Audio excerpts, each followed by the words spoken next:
Hallelujah, praise the Lord.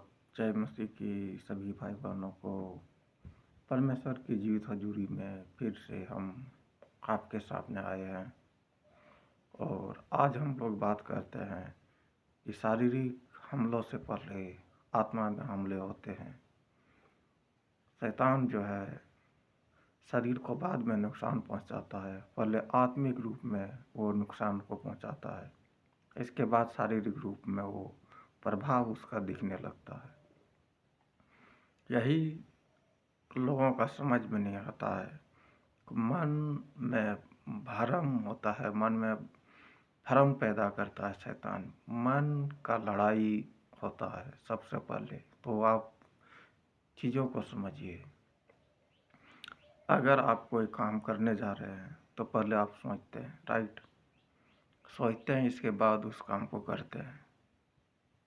क्योंकि प्रभु ने कहा है कि एक नगर को जीत लेने से उत्तम है कि अपने मन को जीत लेना। मन को जो जीत लिया उसने जिंदगी जी लिया, अनंत जीवन उसने पा लिया। मन में बहुत तरह के ख्याल आते हैं। जिस तरह का मन सोचता है कि बाइबल कहता है कि तू जिस तरह से सोचता है तू आप वैसा है। मतलब जो जिस तरह सोचता है वो वैसा है। अपने मन को कंट्रोल में रखना सीखिए। अपने मन को आप बोलेंगे कि हमने सिर्फ सोचा है, सोचने से क्या ही हो जाता है, सोचने से ही सब कुछ होता है। क्योंकि पहले हम लोग आत्मिक दुनिया में ही कार्य को करते हैं, इसके बाद शारीरिक दुनिया में किसी भी कार्य को करते हैं। हमें कहीं जाना होता है तो हम आत्मिक रूप में जाते हैं कि हाँ इधर से जाना है, इधर से जाना है। बाद में पीछे से क्या होता है, शरीर जाता है।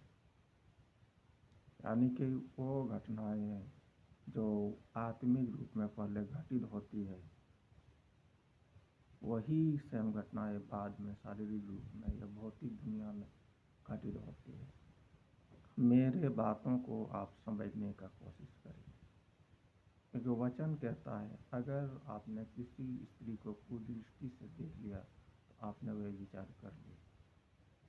आपने क्या नहीं है, आपने सिर्फ सोचा, सोचने से हो गया। परमेश्वर का जो आत्मिक दुनिया है, आत्मिक दुनिया परमेश्वर शरीर नहीं, वो आत्मा है, परमात्मा है, सर्वशक्तिमान आत्मा है। और आत्मिक दुनिया में सोचने मात्र से वो घटना को घटित या हुआ मान लिया जाता है। इतना सीरियस है कि आप मात्र सोचते हैं तो उसको पूरा हुआ मान लिया जाता है। घटना पूरा हो चुका है, घट चुका है, ऐसा माना जाता है। ठीक है। तो इन चीज़ों को बारीकी से जीने का है, बारीकी से समझने का है। इसीलिए अपने मन को शुद्ध रखिए। अपने मन को शुद्ध रखिएगा तो आपका सोच ऑटोमेटिक शुद्ध होना है। आपका सोच सुधरेगा ही सुधरेगा, आपका काम भी सुधरेगा। ये एक कड़ी है, एक चैन की तरह काम करता है। आप जिस तरह सोचते हैं, जिस तरह बोलते हैं, शरीर वैसा ही व्यवहार करता है। पॉजिटिव रहें। पॉजिटिव रहने से जो आत्मिक दुनिया में जो आत्मिक जीव है, वो पॉजिटिव जीव आपके आत्मिक रेलम में कार्य को करते हैं। अगर गंदी सोच रखते हैं तो वो नेगेटिव जीव आते हैं और वो आत्मिक रेलम में काम को करते हैं, और वही शारीरिक रेलम में वही काम दिखता है। कहने का मतलब है कि आप अकेले नहीं हैं। संसार में आप अकेले नहीं हैं। भले ये भौतिक दुनिया में आपको दिख रहा है कि हम अकेले हैं, पर आत्मिक दुनिया में आपके साथ बहुत से जीव है, नेगेटिव जीव, पॉजिटिव जीव, और वो आप उसको आकर्षित करते हैं।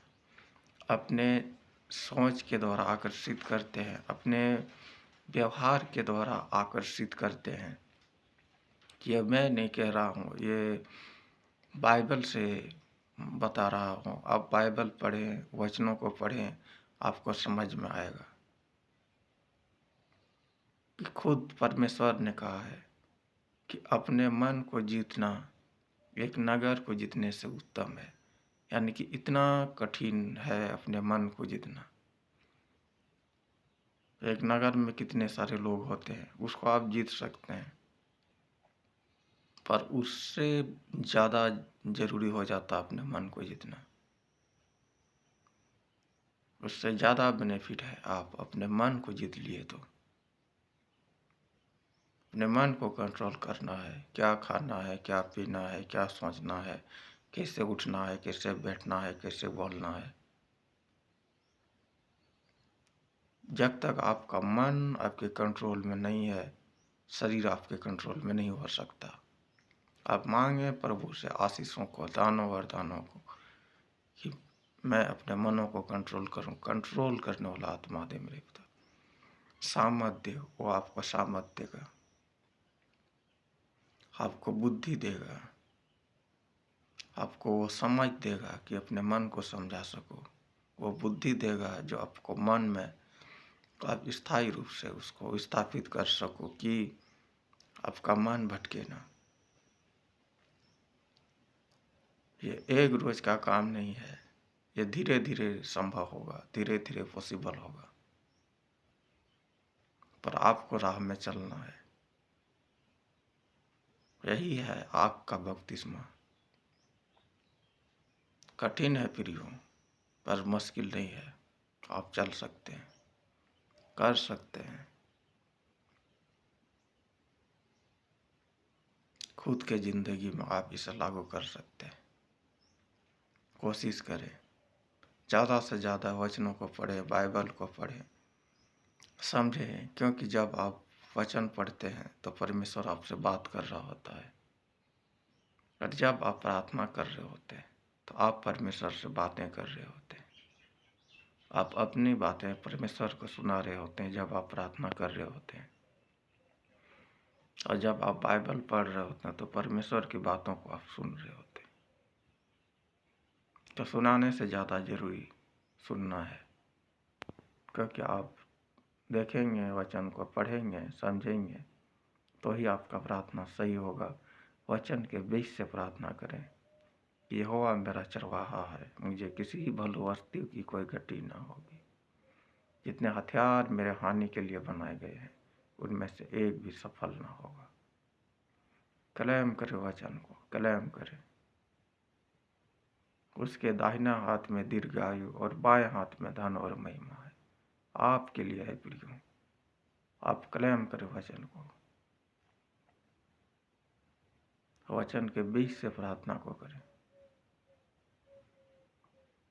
आप नहीं जानते कि किस टाइम का प्रार्थना, किस टाइम का आपका भक्ति सफल हो, किस टाइम का भक्ति आपका जिंदगी बदल दे।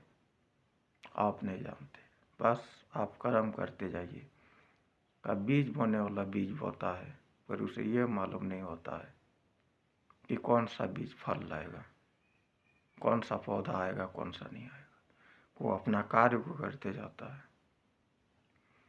भले ही रोते हुए बोए, पसीना पोंछते हुए बोए, पर जब वो लवने का टाइम आता है, फसल काटने का टाइम आता है, तो वो जय जयकार करते हुए खुशियों के साथ फसल को काटने के लिए जाता है। आप कर्म को करते रहें, फल की चिंता ना करें। आपका कर्म बशर्ते अच्छा होना चाहिए। आमेन, हालेलुया।